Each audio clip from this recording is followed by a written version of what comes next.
This process is for me, and I don't know if it's working.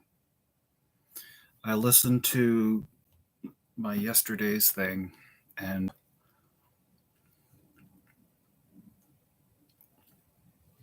it was hard to listen to. And I might go back and do another one.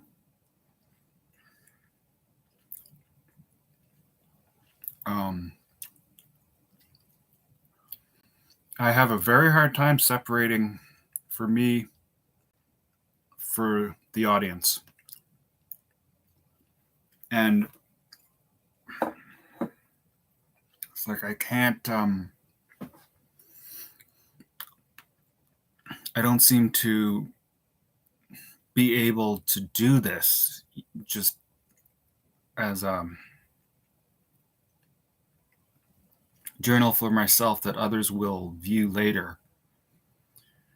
I don't even seem to be able to do that because I'm always thinking about what people are going to think, which is amazing. It's one of the things I sort of,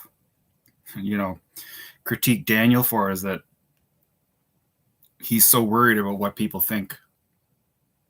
And he's like he's like, do I put the video up or not? And I sort of like, just put it up. What's your problem? Warts and all. Like, don't worry if it's like, it's like I identify a perfectionism. Like, it has to be just right. But why does it have to be just right? It's almost,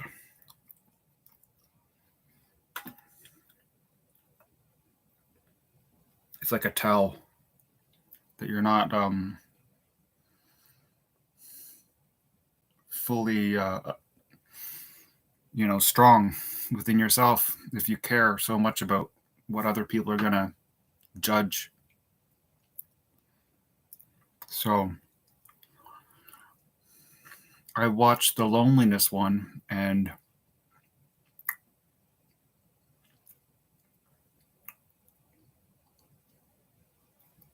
my energy is, it's hard to listen to me. I have a harsh energy. I'm hyper pissed off about some things, and then I'm worshipful about other things. So it's like I put them on a pedestal. And my father did this with ministers. He'd do this weird game where they were perfect and could do no wrong, but then others were extremely wrong, like extremely wrong.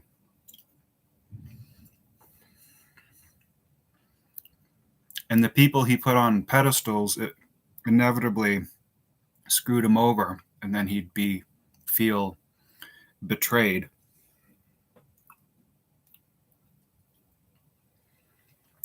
And I didn't think that's what I was doing.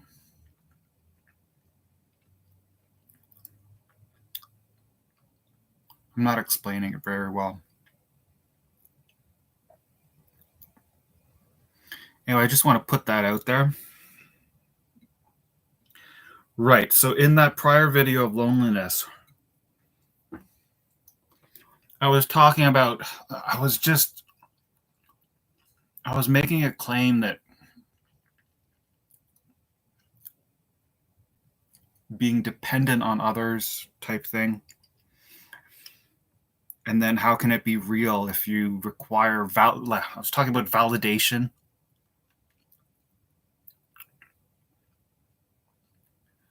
That you need feedback, validation. And what I realized was I'd forgotten my deeper experiential truth. And it's so much cleaner. So I want to put it this way, is that I want to be heard. I want to be heard. And that, it's like I don't want to explain further. But it's not when you want to be heard, it's not about, you're not like, ooh, are they validating my, no, you just want to be heard. You want to express yourself. You want to be heard. And that is a beautiful place. So I don't have the words to explain the distinction I'm trying to make between requiring someone else's feedback to validate you versus wanting to be heard, but they feel like two totally different animals. And I know. So this is beyond intellect. This is a part of the thing, is like, to be heard is the healing. This is where the healing happens. And so when we're talking about loneliness, just want to be heard. And there's this idea, which I fully believe in, that we've seen them, we all seen them, I've done it, where if I feel I'm not being heard, I'm like I'm repeating it. And people, you can observe the word that it's like they're stuck on an issue, and they just keep repeating it every day. They're talking about the same thing. It's like they're fixated. And you're like, buddy, you've already said that 100 times. Why are you, And to me, the psychological reason is they haven't felt like they've been fully heard yet, or the right people haven't heard them yet. The people that matter haven't heard them yet. Or just somebody hasn't fully heard them. So that's what I want to bring to the table for loneliness.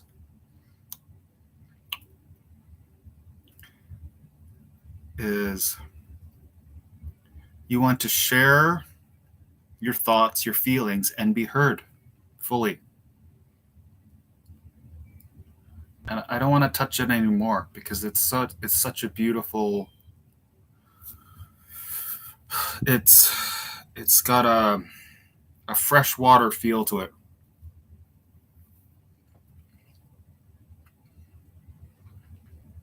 I'm not gonna stumble around with words like feedback and validation. I want to say the heart's desire is to have myself be heard, have myself be seen.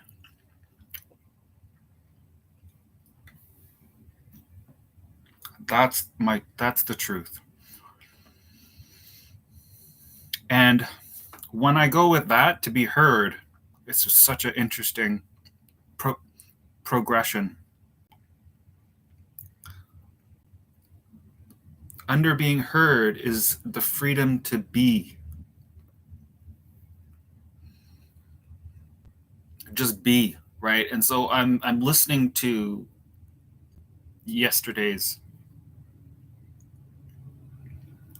YouTube thing, and it's like I'm acting, I'm not being. It is authentic. The attempt is genuine. I see the sleep deprivation, the inability to make connections that I used to make much more clearly when I was younger, or I had more sleep in me. But I started feeling so disgusted with myself that I actually stopped listening to it. It was hard to watch me. The energy is like a chicken, pecking at grains. Just peck, peck, peck, peck, peck, like a chicken pecker. And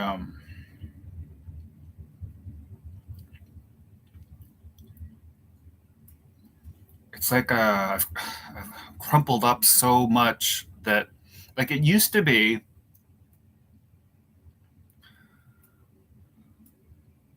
on social media, like I was in groups and we just like, it would be a fracas. It'd just be like a row every day. Blah, blah, blah, blah, blah, blah, blah, blah, blah, blah, blah, blah, blah, fuck you, and blah, blah, blah. And I'm trying to, like, have I lost that ability to just flow with, chaos and aggression and staking claims, defending claims, and hyperbole and showboat, the whole thing, showboating, ad hominems.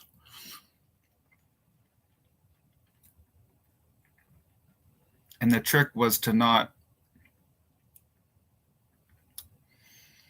let your feelings being hurt stop you, and to not,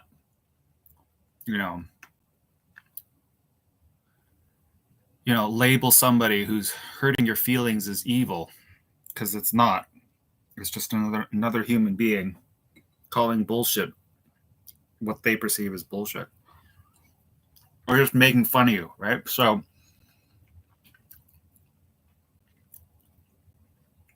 what's happened to me? I've been out of that.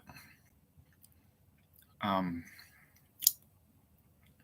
was going to say genre. I've been out of that world, and it was a conscious decision because I felt like that world was so fake, and I found that I was always losing.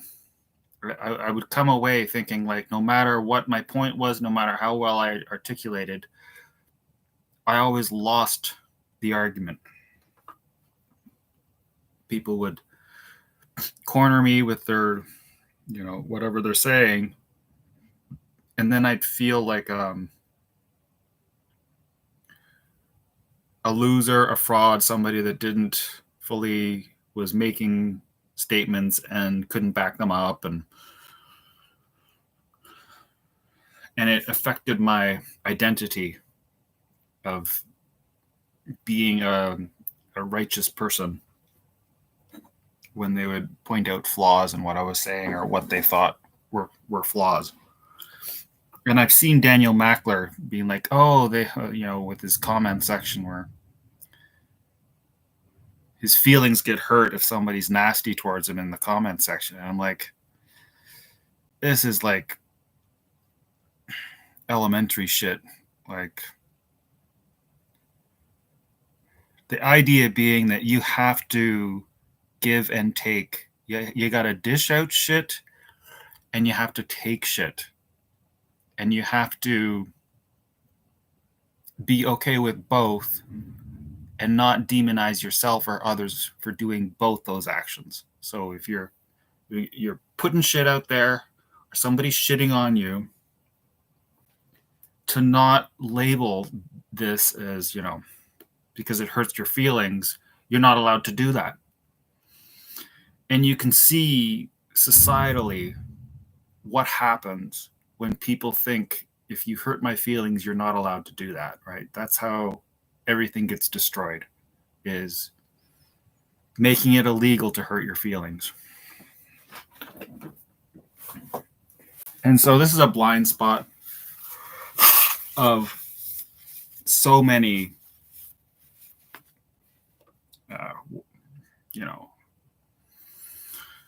the compassionate ones, right? Or the whatever.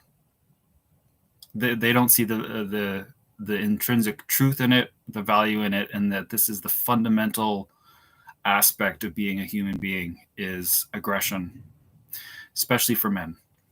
All that being said, that's not where I wanted to go with this, but it does come up. So I was watching Daniel Mackler videos today to see which one spoke to me. And there was the consciousness one, which it was really, really profound for me. I thought, let's try this. But I want to reiterate, to get back to like my process for myself, because this is the it's like the choo-choo train was going this way in my social media interactions, and I'm trying to go 180 the other way, where it's not so much about protecting my image, or but I don't want to lose that assertion to be right about things, but I want the focus to be for the purpose of healing within. So to not lose my edge or whatever.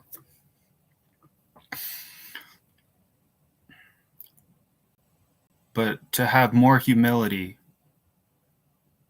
to, as Jordan Peterson would say, if you want to know where to start,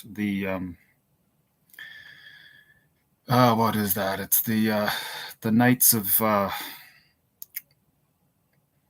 the Round Circle or whatever, where that story where it's like, where do you start? You pick the darkest place in the forest, and that's where you're going to find. And I really believe in that there are fundamental parts of my life that are dark and I've just avoided. And so I'm focusing on all the stuff that I can focus on, and meanwhile pretending and ignoring the real deep, like, basics. The word I'm looking for is basics. It's like I've been focusing on the icing of the cake in social media for the whole time, instead of focusing on the inside of the cake. And that's where I want to heal. I want to heal the inside of the cake, so that I'm not, so that I'm not a total slave.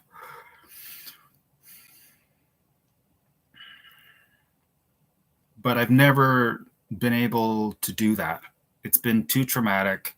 I lie awake at night, and all I do is feel the pain until it's too unbearable, and then I distract myself with listening to a podcast or surfing porn or going downstairs and watching a live stream of a game or whatever.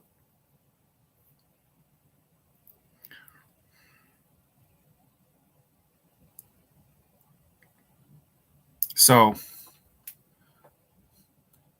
my inner child, so let's not worry about politics of social media. Let's come down here. My inner child wants someone to hear them, and not be rejected.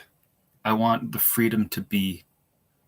This is what a friend is, someone who lets you be who you are, and then you're heard, and then you're seen, and then you get to explore yourself.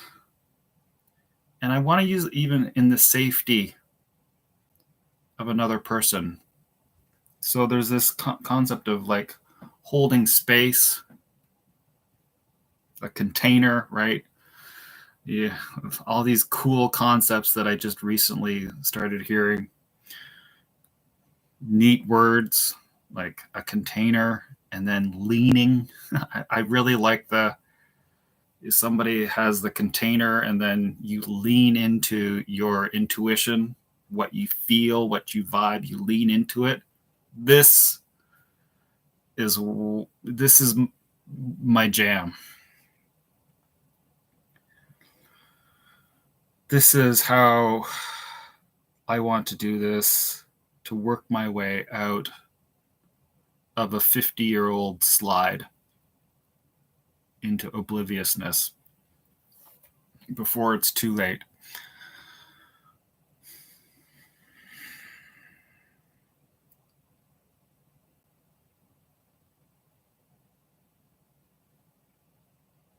To be human, right? It's almost like the moment I start or trying to define what it is to be or what it is to be heard, I ruin it.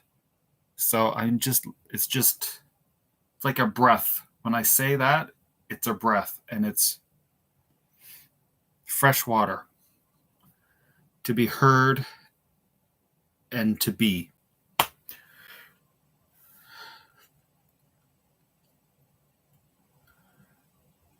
And to being is like, I'm just gonna keep trying it because I'm not doing it right with this Daniel Mackler thing. It's not. I don't know what I'm trying to do. I do know what I'm trying to do, but there's some cross purposes, and I want to just accept the messiness of the cross purposes, and that I can't, stick to a lane or something.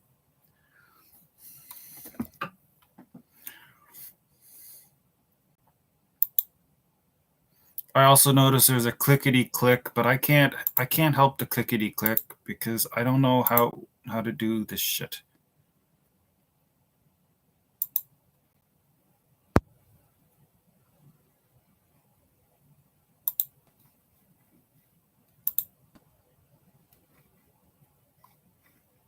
Aware. Consciousness is an act of rebellion.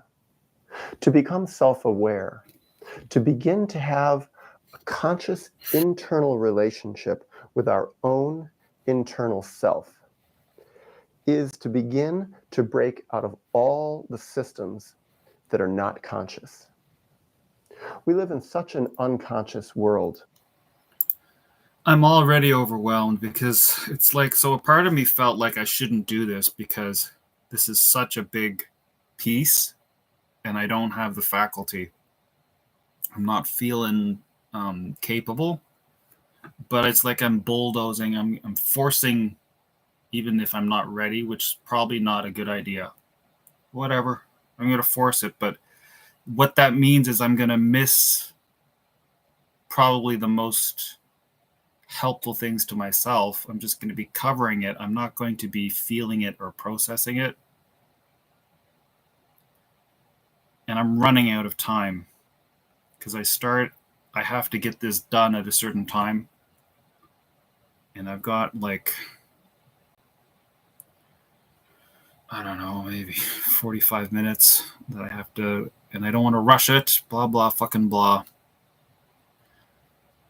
But this was just so, I felt like singing.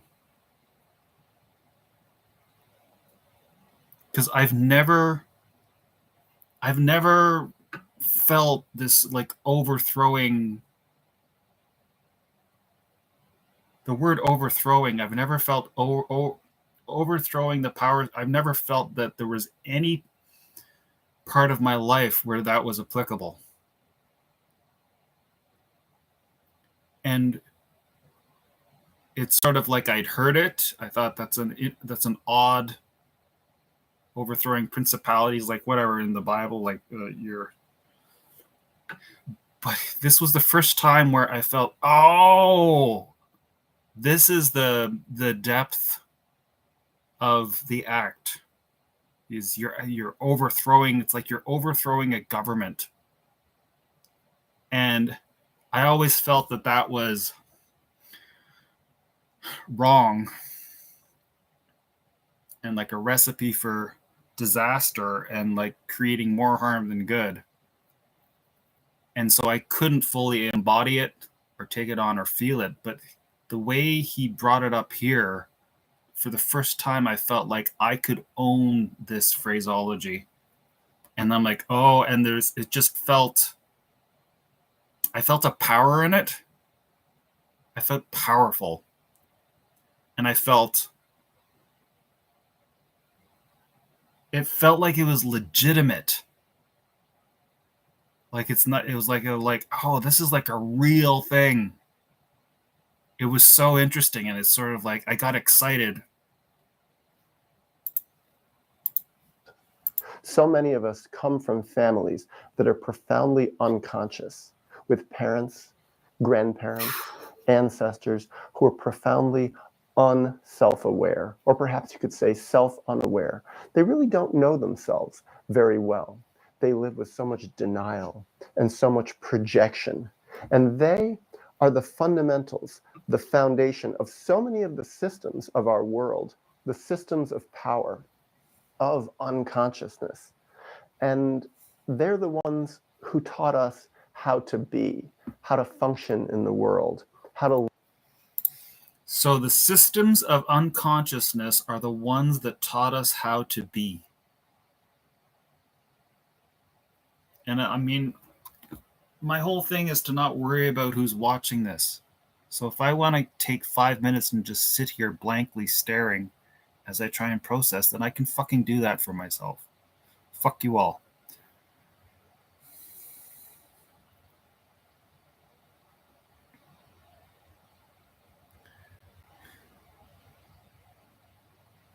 Because it's magnitudinal.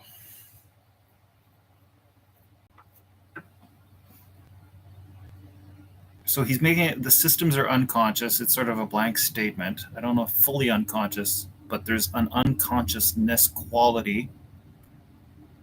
And then he's saying the unconscious is teaching you how to be. It's it's like a total mind fuck. Live in the world. They taught us who we were and who we are. They defined us for ourselves before we knew how to define ourselves.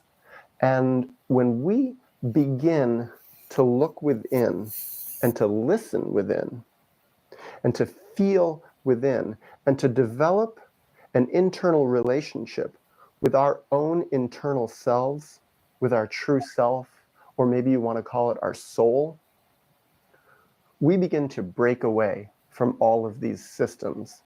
And this is. I mean, that just boom, right? When we develop, start to develop an internal relationship with ourselves,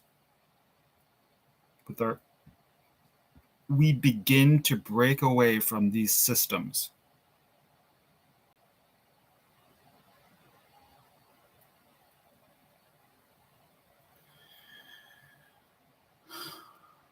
I have another way of explaining it. I felt that it's like a whack-a-mole, was that when I would start to be, my very active being was a threat. Even though it isn't a threat, my father and mother perceived it as a threat, even though I'm like, I'm not here to overthrow you. But they perceived me, my consciousness, my beingness, as a threat because they saw it like the whack-a-mole. I was popping my head up, and they're like, "No, kill it before it grows." And I understood that on an intuitive level.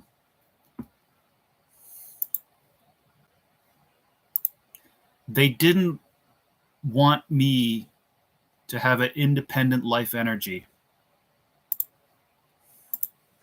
Dangerous.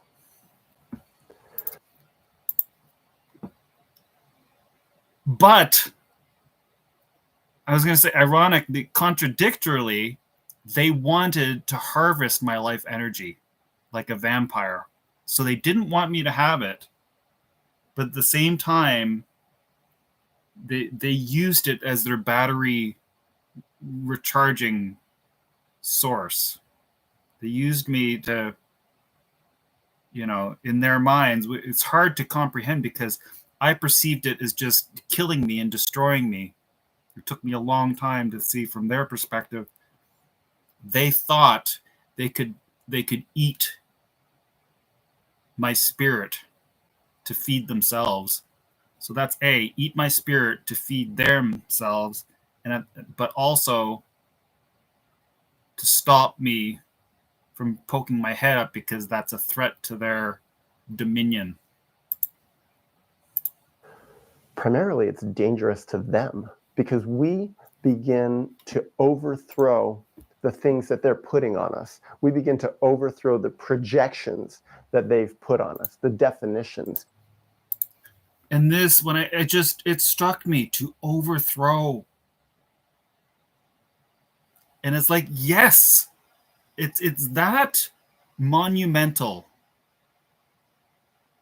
It's not dramatic. It's not overly dramatic, right? So like to overthrow, and he's saying it, and it just felt like I wanted to sing a song, and it was like overthrow.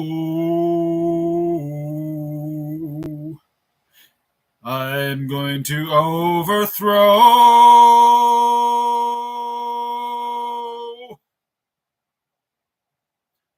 Overthrow.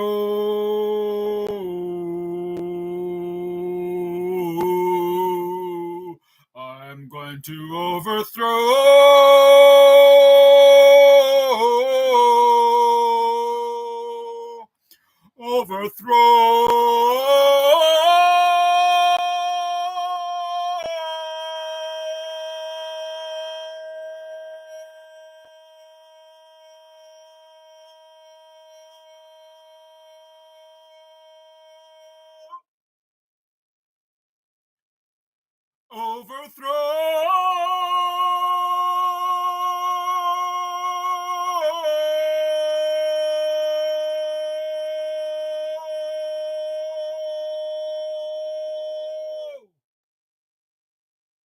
I wanted to sing it. I wanted to make a song.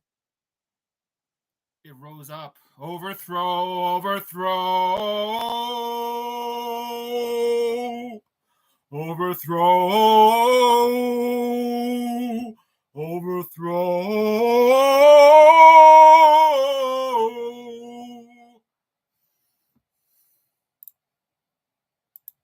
That they've put on us. And we begin to define ourselves from a different reality, from a true reality that comes from within, from an objective reality. And I love it because that's all we have. So these abusive fucks are trying to take away our only objective reality. You can call it subject, whatever. Our only objective reality, which is our own consciousness. Fuck the scientists. We're not talking about scientists now. We're talking about soul food. We're talking about soul realities. We're talking about things that are deeper than molecules. in so many cases, they don't like it. And for a very good reason. So many people who are unconscious, everyone perhaps, even perhaps the parts of ourselves that are unconscious, don't like our burgeoning consciousness, our burgeoning self-awareness, because Don't like burgeoning. What a fucking word. Burgeoning and overthrowing. Burgeoning, overthrowing. Burgeoning and overthrowing. Burgeoning and overthrowing. Burgeoning, overthrowing. Burgeoning, overthrowing. Burgeoning, overthrowing.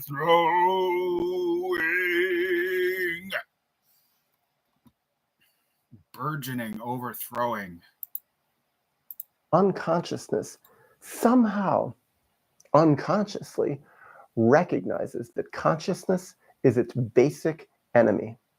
Unconsciousness cannot thrive and grow in an environment. I mean, I've never liked duality, at least this type of duality, but wow. Consciousness is unconsciousness' basic enemy.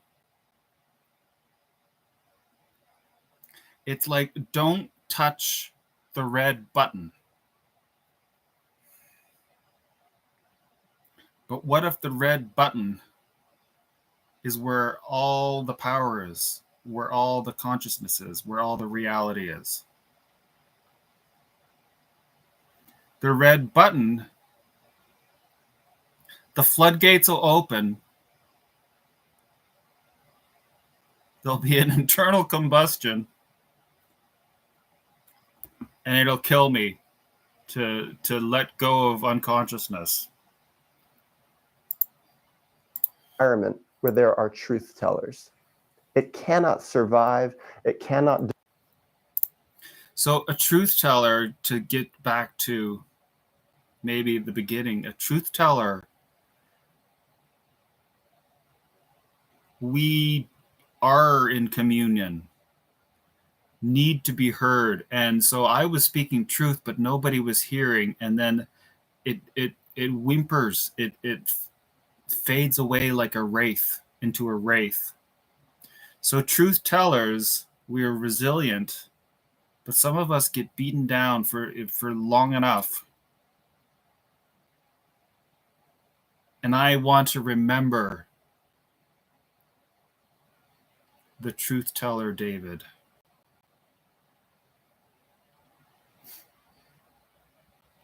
And is it so much about righteousness, the truth teller, or is it so much about I exist and I am beautiful? Why do you whack-a-mole me? Why do you destroy my life force? Why do you think you can do that? Why are you threatened by me? What the fuck is wrong with you? Develop, and it cannot move forward.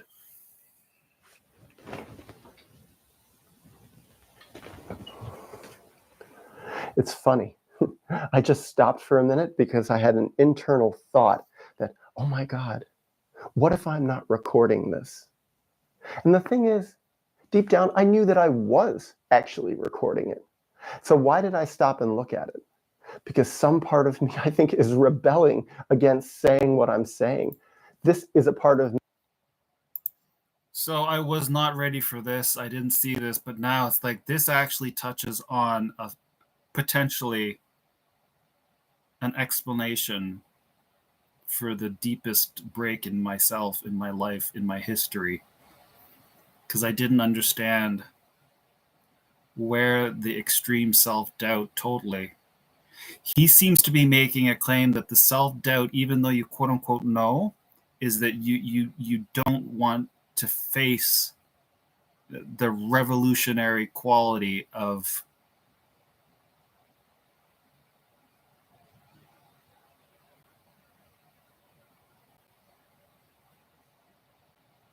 the truth that you're speaking, that you've never heard anybody else speak back to you. Me that's unconscious, that's like, don't talk, don't speak your mind, don't tell the truth, don't overthrow all these systems that raised you and hold you in and guide you. And don't overthrow all these systems that raised you and guide you. I love the articulation, don't overthrow, because when you say the word overthrow, it lets you know what struggle you're in and the magnitude of the struggle, or the identifying you're overthrowing a power is beautiful. It's a signpost. and give you money for working and tell you how to be and basically force you to live within the confines of their unconsciousness. When I sit down, look at a camera, force me to live in the confines of their unconsciousness. See, this is, some people have called that, I've had different ways of saying that. Definition of hell, right, is living in other people's thoughts for you. But this is more accurate, in the confines of their unconsciousness. You have to overthrow.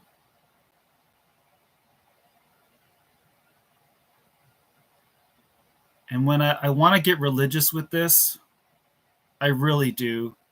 And I wish I had the bravery to do it. But I can't be fighting everyone all the time. And it's like, if somebody's going to watch this,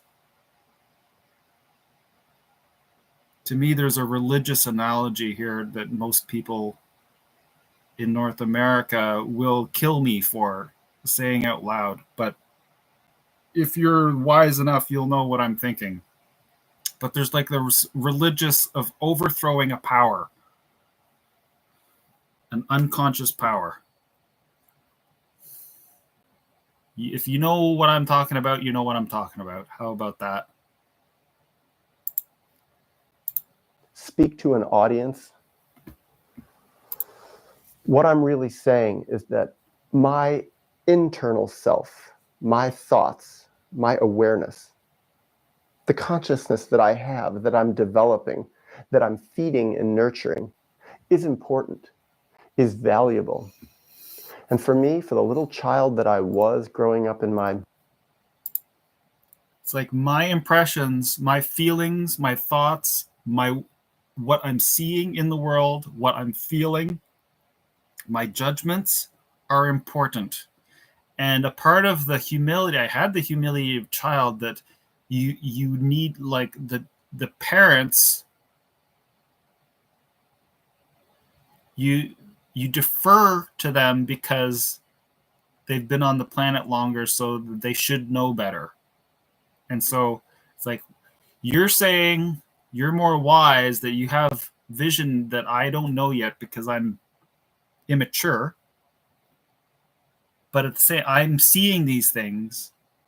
You're saying you know better, but I'm seeing these things. You're saying you know better, but I'm seeing something, and I don't think you're seeing what I'm seeing. Largely unconscious family, that was rebellion. That was dangerous. And it wasn't just dangerous to them, because in some very parents, grandparents, ancestors, to be that person. And wow, that caused a lot of problems for me. I was beginning to say, no, was beginning to say, we're not very self-aware. It was dangerous to me because, and for me, for the little child that I was growing up in my largely unconscious family, that was rebellion. That was dangerous. And it wasn't just dangerous to them, because in some very practical ways, it was dangerous to me. And this is just so deep, so dangerous. I want to bring in the word dangerous. A burgeoning, dangerous, overthrowing. And it's not only dangerous to them, it's like, and again, as the child, I'm like, why are you so threatened by me? Like, I can't do anything to you. You're so threatened. Like a 5-year-old, what am I going to do to you? So dangerous, but dangerous to myself because they can smell it. They are the ring wraiths. They go around smelling in their dark clothes on their dark horses. They can smell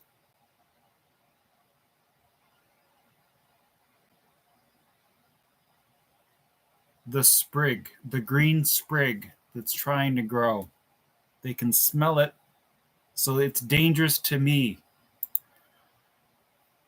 But mainly it's dangerous to show my anger. And I think he gets to this, but that was like, I could not show how angry I was at my father for hitting me. Because the systems in which I grew up, my family system, my extended family, the town, the community that I grew up in, my school, my teachers, even so many of my classmates, even so many of my friends were not very self-aware. And some of them were profoundly self-unaware. And so for me to be real, I was beginning to say that the emperor is not wearing any clothes. It's great to have these allegories at your fingertips. The emperor's not wearing any clothes. Beautiful. You could also say that your mass formation, diluted lie, the COVID religion is analogous. A system of unconscious belief.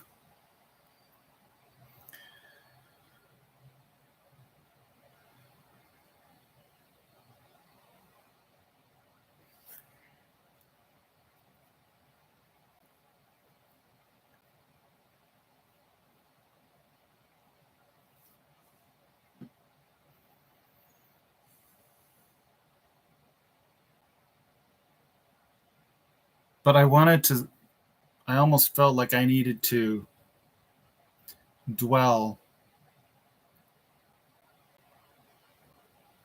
on how I wasn't able to be angry at my father for torturing and abusing me. I wasn't able to show him my anger because that was rebellious.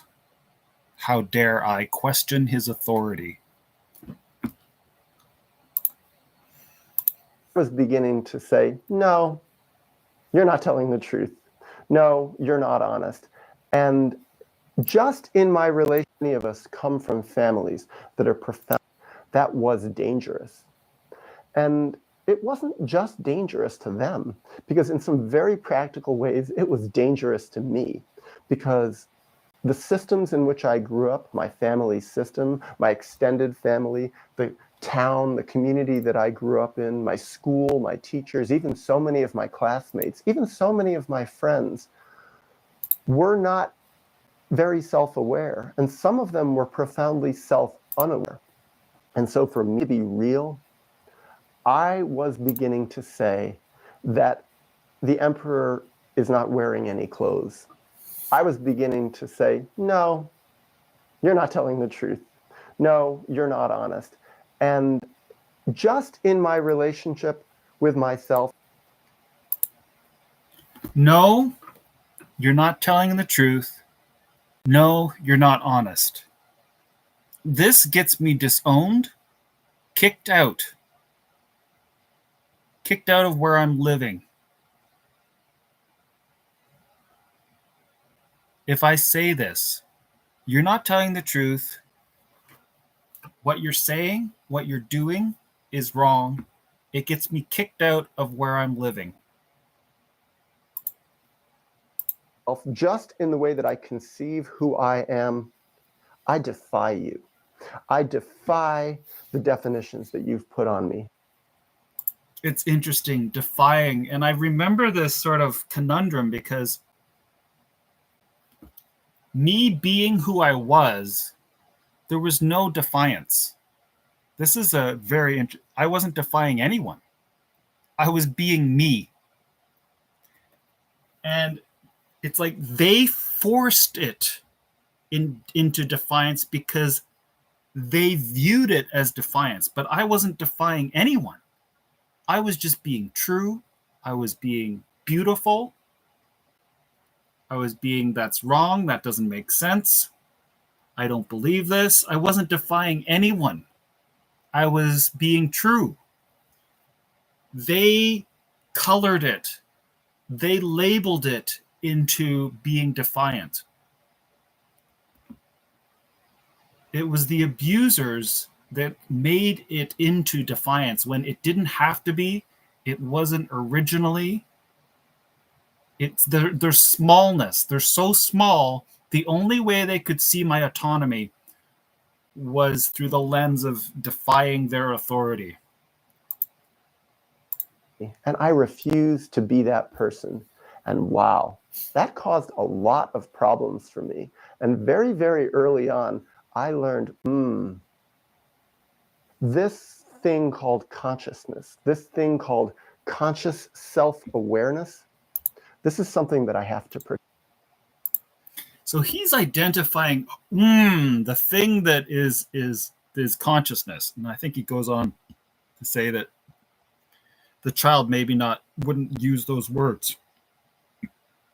And I don't think I would use it like consciousness, that's not what I'm thinking. I'm thinking me.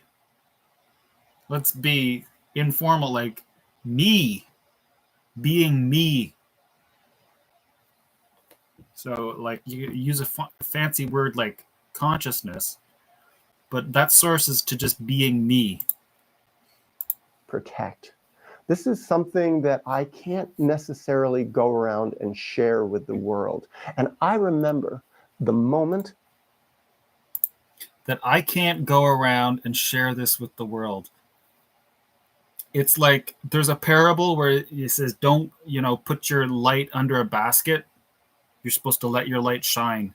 But that parable is for a different situation than this situation. Let me tell you.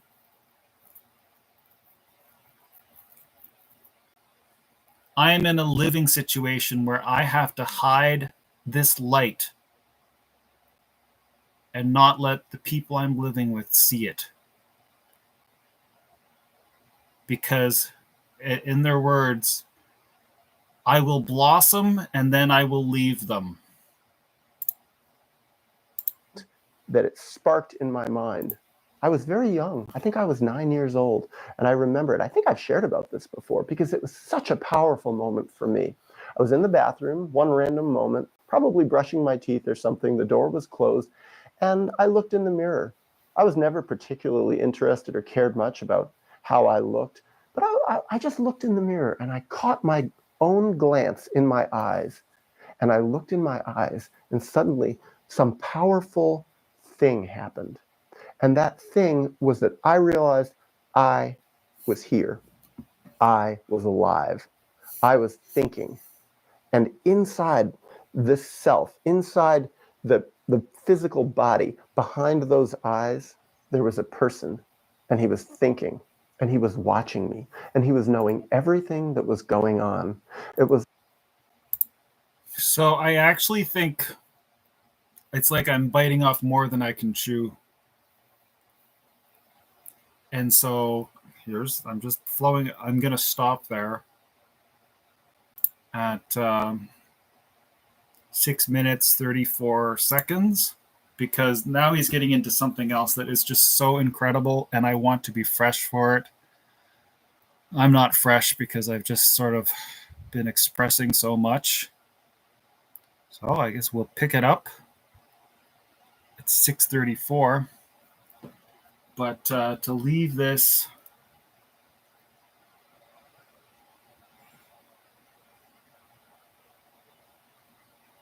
it was not okay and it was not safe to show my anger to my father for the horror he was committing against me.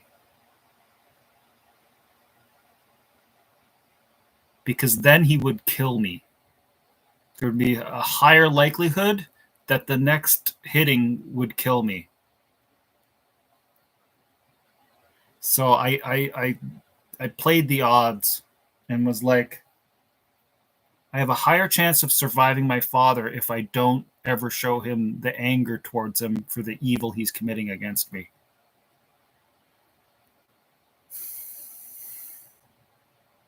And I don't believe in the word evil. The inner child of David is not using the word evil. So let's be better. The horror and the wrong. The violence. The violence and the abuse. Let's use abuse. The abuse towards me. Oh, it's so much better than using the word evil. I feel it immediately. The abuse. The violence. It's self-evident. It feels as irrational. No reasoning. No reason. Violence that he needed to inflict on me whenever the urge came up. Basically, the urge would come up like an addiction, and he would have to hit me over and over and over and over and over and over and over and over, and it quiets the monster and then it builds up again, and he would have to hit me. And I couldn't. It wasn't only like I'm saying like it was a calculated not to show my anger because then he might kill me, but it's like it could be deeper in that I couldn't even show the anger if I wanted to. So I want to be honest about this, as honest as possible. So here it's like I could be giving myself more credit that it was the like I have to do this to survive, because he like that's true. Don't show him the anger because he'll more likely kill me. But it also could be that maybe like when I put myself and try that on, like imagine showing my father anger, because I did it. I had to have done it, right? Because naturally I'm showing anger, and then that was beaten out of me. And then it's like so I had done it, obviously, shown the anger, and then found out the consequences of showing anger.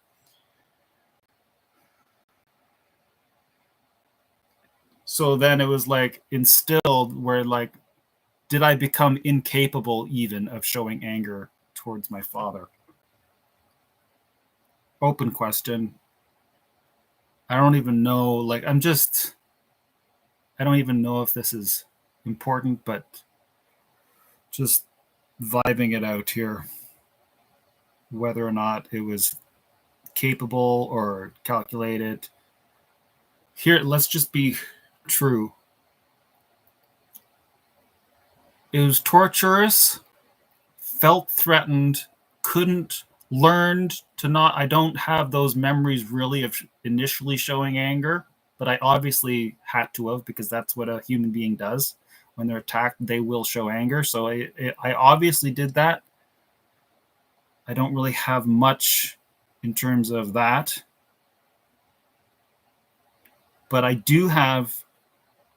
resonate with the fear of showing my father my anger towards who he was, what he was doing. And the whole time I'm trying not to make him into a monster, because I felt the moment I make my father into a monster, then I make myself into a monster. And I didn't want to do that to myself. So let's call that a session, I guess.